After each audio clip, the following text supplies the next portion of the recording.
Thaís Bilenque, valeu a pena esperar o Datafolha? Depende pra quem, né?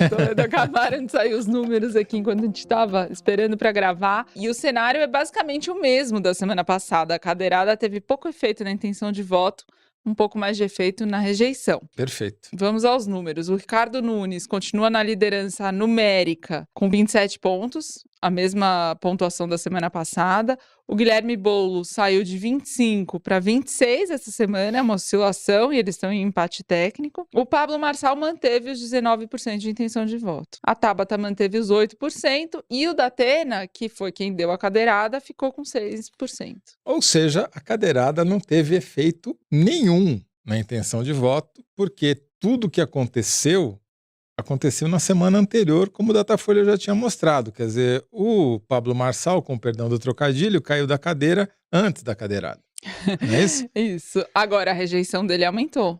A rejeição está em disparada, eu diria, porque ela cresceu de 30% no comecinho de agosto para 47% agora. Na semana passada já tinha batido em 44%, quer dizer, ele vai se tornando inelegível do ponto de vista estatístico, porque quando você chega em metade do eleitorado que diz que não vota em você de jeito nenhum, mesmo que você vá ao segundo turno, tua chance fica muito reduzida. Agora, é muito interessante esse resultado, Thaís, se a gente pensar o seguinte: teve um evento único, exclusivo na história das eleições, que eu me lembre, desde a redemocratização, que é um candidato agredir o outro no meio de um debate ao vivo com uma cadeira de ferro. E isso não tem impacto nenhum. Esse mostra o grau de stand-up comedy que virou, de má qualidade, que virou a eleição em São Paulo. Né? Eu só queria completar os dados de rejeição, que eu acho que eles são importantes para analisar o impacto da cadeirada.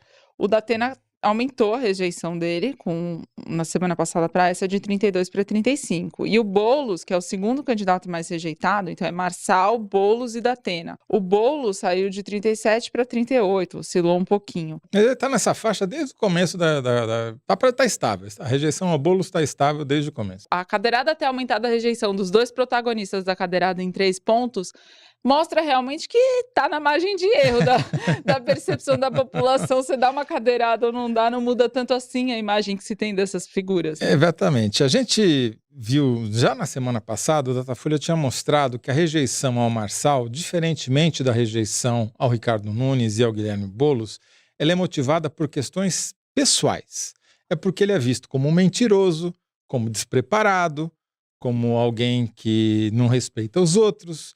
E isso você não muda em 2 semanas. O que eu quero dizer com isso é que isso não vai mudar nem em 2, nem em 4 semanas. Se ele passar para o segundo turno, que eu acho improvável a essa altura, levando em conta os dados do Datafolha, ele não vai deixar de ser rejeitado pela quase maioria dos eleitores, né? E foi ele mesmo que plantou isso, né? Porque quando ele tentou desqualificar o processo eleitoral, transformar tudo em piada de baixo calão, xingar os outros, dar apelidinho sem graça, ele, com isso, conseguiu até se desumanizar, porque nem os parças dele tiveram a manha de se solidarizar pela agressão que ele sofreu. O Nicolas Ferreira fez o post de maior engajamento sobre a cadeirada. E ele só se preocupou em lacrar. Ele disse assim, o Datena vai aparecer no Datena. Uma palavra sobre o Marçal. E os dois são influências. O Marçal disse que tinha um apoio do Nicolas e tal. Enfim, você vê que a direita brasileira não é solidária nem na cadeirada. Bom, o Nicolas inicialmente pode ter flertado com o Marçal, mas logo depois foi fazer campanha para o Ricardo Nunes, com quem ele está trabalhando. E quem deu o alerta primeiro de que a água tinha batido na cintura foi o próprio Marçal no debate do UOL em parceria com a Rede TV essa semana, pós-cadeirada, pedindo desculpas para Tabata Amaral por ter ofendido ela, por ter, enfim, falado canalices para ela, um pedido de desculpas tão calculado quanto as próprias ofensas que ele tinha feito no início da campanha. Não tão pouco convincentes. E tão pouco convincentes, assim, ele não conseguiu, mas ele mudou, ele já tinha mudado um pouco de conduta e ele mudou um pouco mais, já refletindo essa piora dele nas pesquisas. Eu acho que é importante você ter lembrado desse negócio, eu acho que você que estava lá pode falar isso melhor do que eu, mas a impressão que eu fiquei é que apesar dele ter entrado aceleradíssimo no primeiro bloco lá, xingando todo mundo e tendo aquele bate-boca com o prefeito Ricardo Nunes, a partir do segundo bloco, ele ficou completamente passivo, mudou, parecia outra pessoa, parecia outro candidato, né? E eu acho que também os adversários perceberam como não entrar no jogo dele, né? O Boulos fala textualmente em dado momento, eu não vou cair na tua provocação. O comportamento do Marçal foi o seguinte, nesse debate do UOL e da Rede TV de terça-feira. Ele chega na agressividade, agrediu verbalmente, foi inóspito com o Diego Sarza, apresentador e jornalista do UOL, que estava lá cobrindo o debate. Então ele teve uma postura, sabe, agressiva. Ele senta no debate, ele fica numa posição curva, todo mundo de pé, que mostra respeito, né? Se você tá lá de pé, altivo, assim, você mostra que você tá...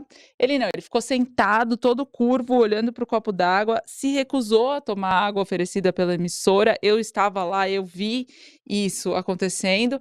A campanha dizendo que ele não tomava água que não fosse a que ele tinha trazido. A campanha fez questão de substituir a água. A emissora negociou, no fim mandaram um copo lacrado para ele de água, mas enfim, ele se colocando diferente dos outros, né? Nesse primeiro momento que ele tira o Ricardo Nunes do sério, apelando para a mulher dele, então sempre tem essa questão misógina no discurso do Marçal, a equipe do Nunes gesticulando muito para ele parar de se exaltar, vem o intervalo, eles conversam, o Nunes mesmo admite, depois dizendo e tal, escorreguei, não deveria, e a partir daí... tanto os demais candidatos quanto ele baixam a bola, baixam o tom e o Marçal perde o protagonismo. A sensação que dá assistindo ele é que se ele não tá no centro do palco dando cambalhota e plantando bananeira, ele fica sem lugar. Porque não tem o que falar, né? Não tem proposta, não tem ideia, ele só sabe agredir, né?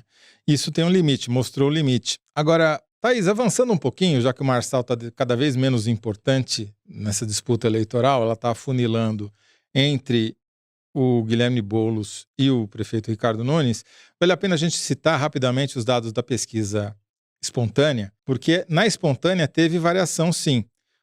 O Boulos foi de 20% para 23%, o Nunes foi de 14% para 15%, e até o Marçal, que tinha oscilado de 15% para 14% na semana anterior, agora voltou para 15%. Ou seja, eles estão consolidando os seus respectivos eleitorados, e o Marçal, se oscilar para baixo, vai ser muito pouco, porque ele já tem 15% na espontânea e 19% na estimulada, já é conhecido, né? Quem decidiu votar tá decidido, com cadeirada, sem xingamento. Daqui para frente, as alterações talvez sigam nessa pequena tendência de crescimento dos dois ponteiros e, na reta final, eventualmente pode haver algum tipo de voto útil que pode prejudicar os candidatos que estão mais para baixo se o eleitor desses, né, da Tabata, do Datena, resolver que prefere que vá um do que o outro e transferir o voto ali em cima da boca da urna. O Boulos, inclusive, deu uns indicativos de que ele já estava tentando fazer essa migração, pelo menos em relação ao Datena. Eles estavam nos púlpitos um do lado do outro, ele interagiu muito com o Datena no intervalo, durante o debate também, então ele já começa esse momento, agora faltam o quê? 3 semanas? Nem isso, né? Menos. Quase 2 semanas 2 semanas, então o movimento do voto útil 6 de outubro. Sempre nos dias finais de campanha, então na última semana, nos últimos 2, 3 dias é que tem a migração. É isso aí. Só para terminar, Thaís, eu acho que vale registrar que a gente no começo, todo mundo, né, achou que o Marçal era um grande pepino, principalmente para o Ricardo Nunes, e fato foi, né, atrapalhou ali o começo da campanha dele, mas hoje ele é uma bênção. Breaking news!